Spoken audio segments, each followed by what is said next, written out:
Okay. Hi, guys. This week was not too bad. Um, I got some tomatoes.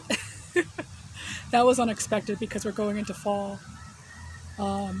Some cluster of mushrooms seemed to be growing in my backyard. That was interesting. I might put those two pictures right after I speak about this. I don't think I can eat those mushrooms or do anything else with them, if you catch my drift. Uh, but those two things got me thinking about the topic that I want to talk about, which is not so much a topic, it's more of an analysis from a regular person. That's me. Because I had the tomatoes and I was overly excited about them. They're these little grape tomatoes.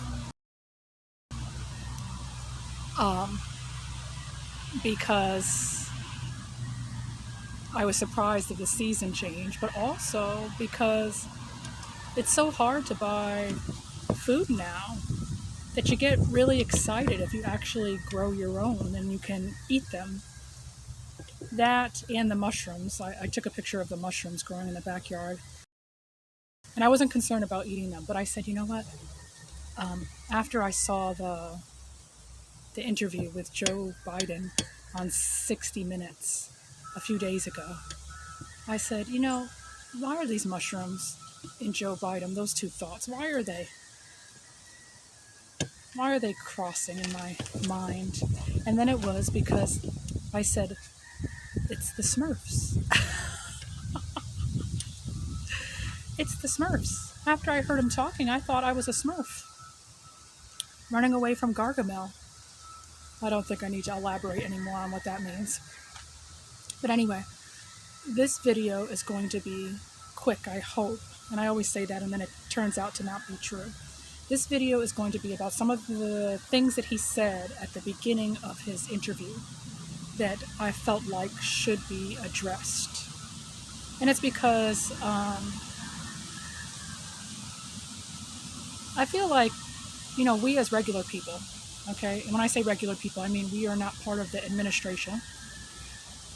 Most of us don't make laws, we don't make deals, we don't have as much of an effect on the people that do as we'd like to think we are. We are under a great delusion, I think. I say that understanding that a lot of people will get upset about that because they go really hard for their delusions, But I find it interesting because it kind of coincides with this trend of how people talk about narcissism all the time and the language of narcissism and who's a narcissist. And I listened to that interview and I said, oh my gosh, all of the tricks that are being used in this conversation, nobody ever calls it out. I'm not saying nobody. I mean, a few people have. I've seen a couple of people online, but not enough. Call out the tricks in the language that are used against regular people. But we're so quick to call out our husband or our wife or our teachers or about the language that they use against us. And I think that this needs to be analyzed and addressed. And I'm no expert, so I just want to say that right now. And these are my opinions. I have to say that too, because people like to come out the woodworks. I am not an expert, but it's just things that I notice. So I have papers here.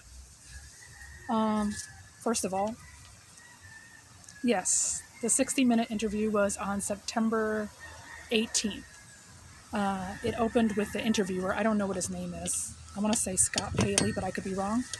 It opened with his introduction about how Joe Biden had spent almost the end of his summer, I guess, almost being serenaded in a concert by James Taylor. And for those of us who are old enough to know, who James Taylor is. Yes, he made some good songs. But as he was laying out the foundation of this interview with the talks of James Taylor, I thought, wow, I mean, that's nice. That's nice to go to a concert and be serenaded by James Taylor while everything's crumbling to bits and pieces. But I didn't hear James Taylor. I did not hear the songs of You've Got a Friend. I heard more like Carole King. What was that song that she sang? She sang, what's that song that Carole King sang? I feel the earth move under my feet.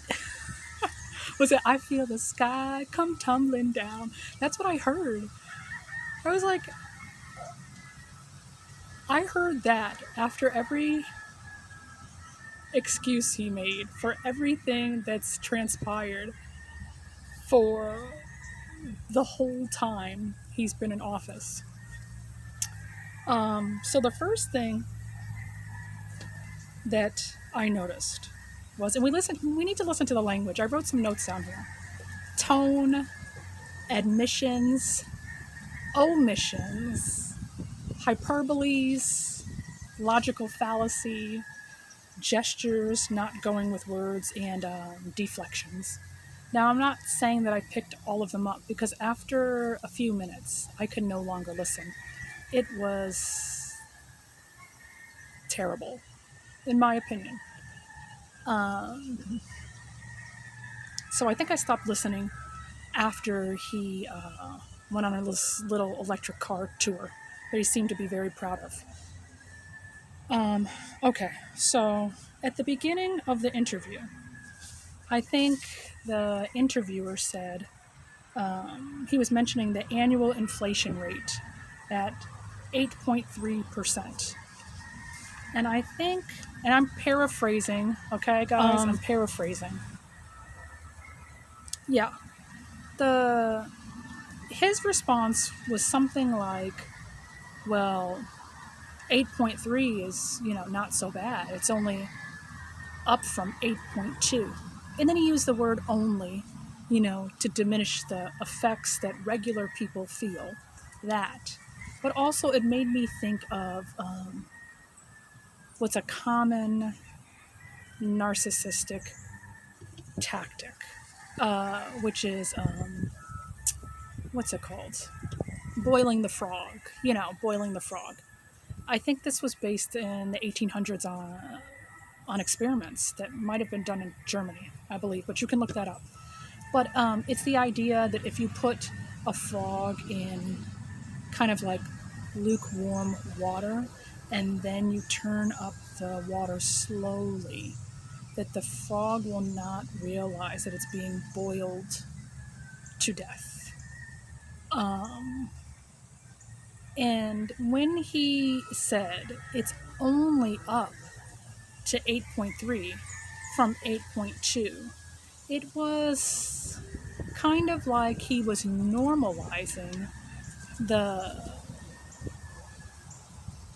pain that the rest of us have to live with, that we can't buy food, that the food costs so much that you just can't afford it. You have to cut back meals. You have to grow vegetables. You have to go beg people for money and borrow money. And it was like, hey, we're just going to turn it up and turn it up and turn it up until you feel like that 8.2 or even higher is normal. It is not normal. It is not normal at all.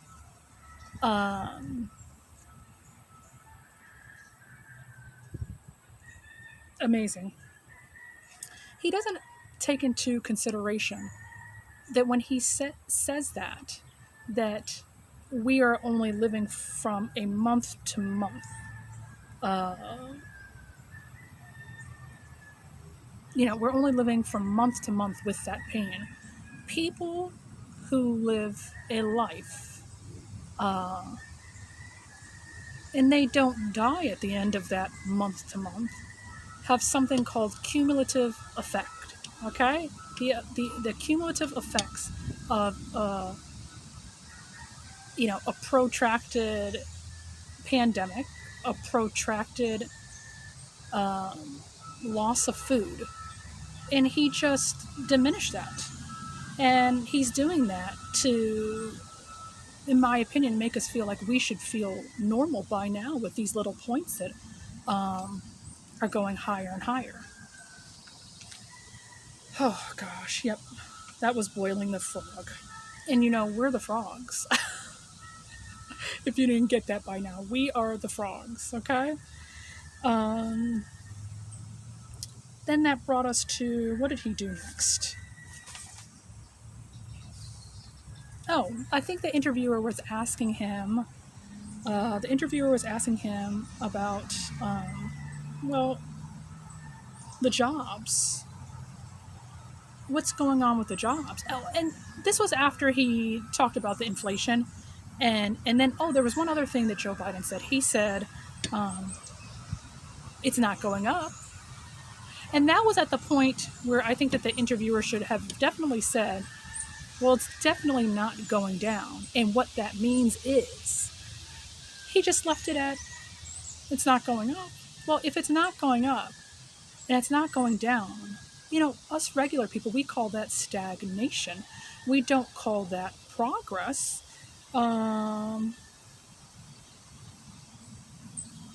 isn't that what you want for the people? Isn't that what you wanted for the people that voted for you? Progress. Not to say, hey, we're going to do bad, but you should be happy because it's not worse. And be happy with the stale puddle of water. It's what are you thinking when you say these things? It's again, sorry, I have to pick up. I had to stop the filming because it was so windy. My phone was about to just blow over. Sorry. Okay, so we were talking about the stagnation and how, we're supposed to feel okay with no progress in our own lives in many areas that affect us and our quality of life. Then the next thing I think that the interviewer was talking about was,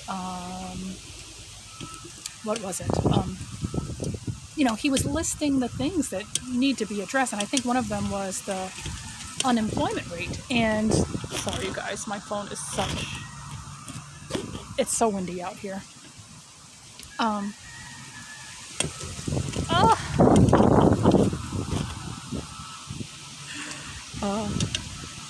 And I have to get a cough drop. Sorry. My throat is still sore. I told you I had COVID. I had COVID for the second time last month. The COVID that is, I guess, not part of the pandemic anymore because the pandemic is gone. That's what he said. The pandemic was gone. I was supposed to do that last, but now that I have to put this cough drop in my mouth, I guess I'll circle back to it. But anyway, okay, back to unemployment. Let me get on track here. Sorry, you guys, this is not professional news.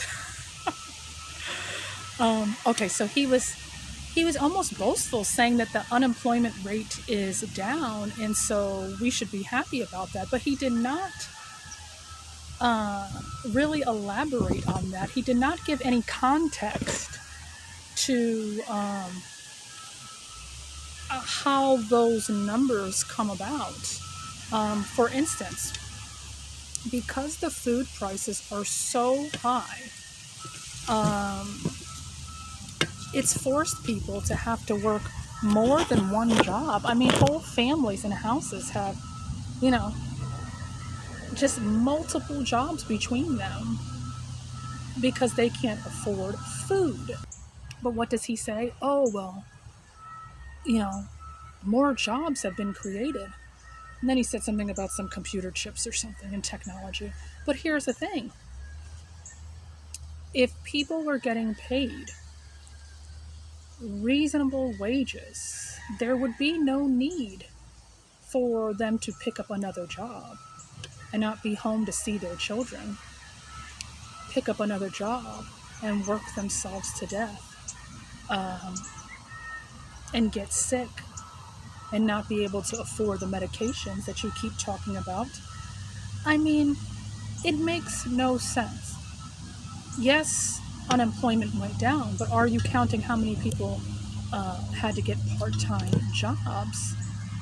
And is a part-time job counted at the same rate or in the same way as a full-time job? Are we just bolstering up the numbers so you can say, hey, this is a victory that I've had, as opposed to, wow, all these people had to get all these jobs because they can't afford the food. And you know what happens after that? They get the jobs for the food that they can barely afford. And then in the beginning of the new year, when they have to file their taxes now, they are in a different tax bracket and have to pay taxes on that newly earned income. They got them less food. Wow. But you don't talk about that. No, you deflect. You give us your hyperboles and your exaggerations with your statistics. That's what's going on. Costs of things are going down. I believe that's what he said. Costs are going down where? Where? And he did two other things. I'm going to get through this really quickly because I know people can't sit through long videos. He said, I'll circle back around because I still have this cough drop in my mouth. He said that the pandemic was over. How?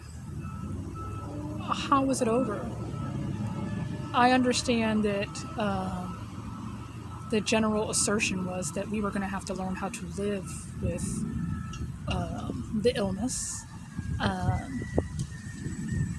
And believe me, I have. I still can't smell things through my nose since December. Yeah. And then I got it again. So we definitely know that reinfection is possible whether you're vaccinated or whether you're not. The question, I think, is how can you say it's over if there are many people still getting infected? And though maybe some people are not going to the hospital, they still have to deal with the same symptoms and the same, in my experience, lack of care, lack of medications for treatment. Mostly, oh, you have insurance and you have a doctor, but we don't deal with that yet because we don't have to. You have to go to urgent care. How do you say that everything that was a component of what was the pandemic and its emergency response, if those things are still here and present and we have to live with them, how can you just say it's over just because you choose to walk around with no mask on? That makes no sense. And that really is insulting to people who are still getting sick, people who still don't qualify for some reason to get the medication that people with more money or elites or celebrities got treated with. I can speak from experience and tell you that I could have used that because I have comorbid illnesses. And in no way did anybody help me with that. As a matter of fact, I was rejected and told recently that I would have to go to urgent care if I had problems breathing because the pandemic is still going on and that doctors are not obligated to see anybody that's sick. They only have to take people for a physical, a wellness exam, DOT stuff, and that's the truth.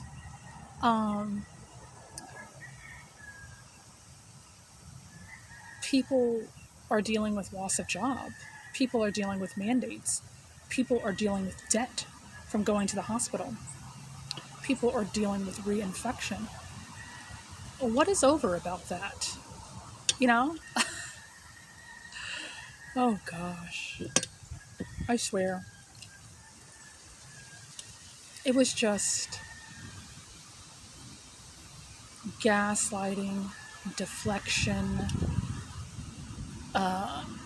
exaggeration, omissions. The last one that I think was really annoying, and I'm no expert in this, so people can call me out on this if they want to. I'm no expert. But I think that he was asked, and I didn't finish the video, guys, okay? Because I just couldn't take it anymore. He was asked, about the Ukraine war. He was asked about the Ukraine war and about if Putin should dare to unleash some sort of chemical warfare, what would happen? And I think that he went into like, oh gosh, I don't even know what would happen. But it doesn't need to be used because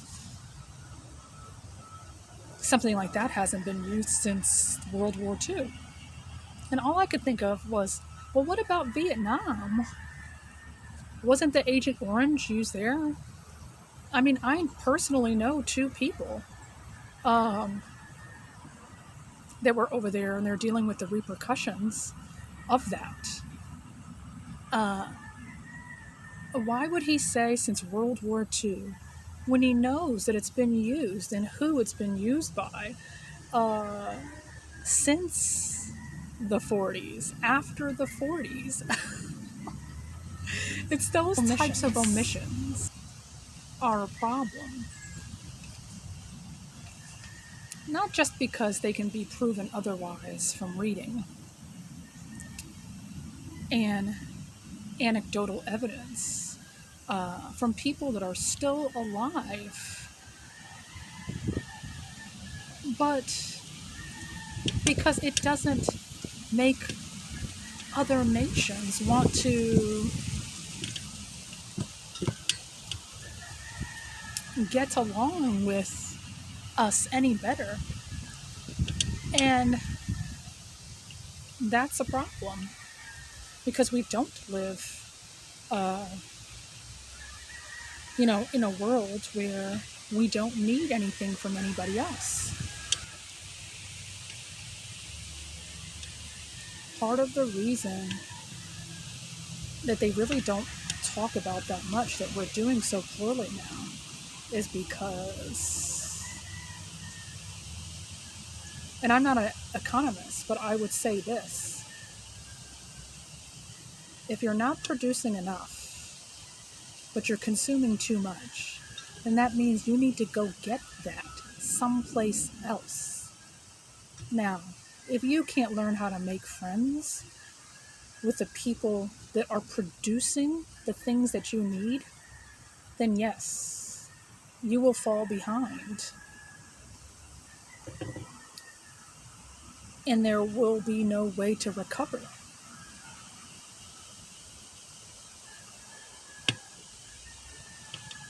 That's common sense. It's not about just consume less,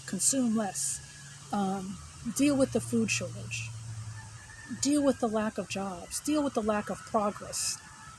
It's more, how do we produce more and rely on ourselves, or